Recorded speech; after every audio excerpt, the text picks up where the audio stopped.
In our Pisces house, we take an even further step back to see that we are sensitive to information outside of our immediate personal and social environment. We have beliefs that we can't trace back to a specific person or time. We just know that we believe and feel it to be true for us. Pisces opens us up to the fact that we can have convictions we can't trace the exact origins of, and we cannot comfortably ignore these convictions even though we have no tangible way to connect with them. We have dreams and nightmares about things that have never happened, but Pisces shows us very vividly that they could. In one way or another, anything could happen, and the brain would not know the difference between fact or fiction. Our Pisces house is covered with this kind of fog. Around Mercury, Pisces can cause a lot of questioning, insecurity, and uncertainty in a given area. This is because Mercury likes to draw conclusions using empirical data, while Pisces teaches us not to draw any logical conclusion first and experience to gain wisdom later. Pisces reminds us of an elusive later, where the general sum of information or wisdom we cultivate is more important than the fine details of what transpired.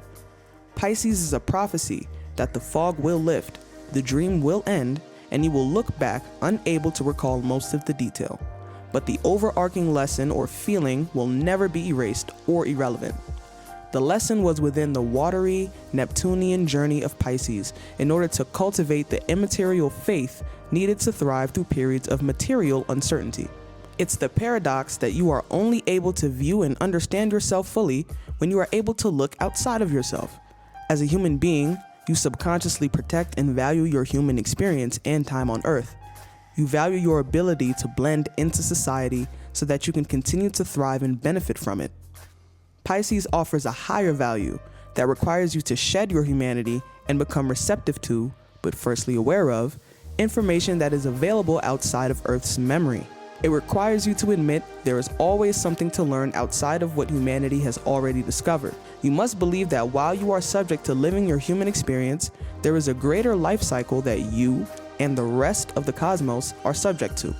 Your ability to gain wisdom and emotional security is not tethered to tangible earthly means, because you are able to garner these things from your imagination, dreams, and nightmares.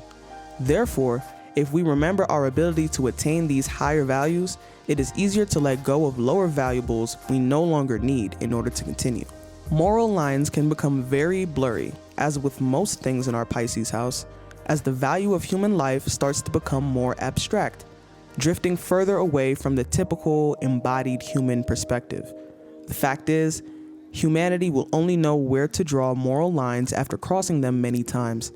Our ability to question the right ways to go about managing our emotions and comforts within the context of life as a whole, aka the right way to be human, is paradoxically a defining aspect of humanity.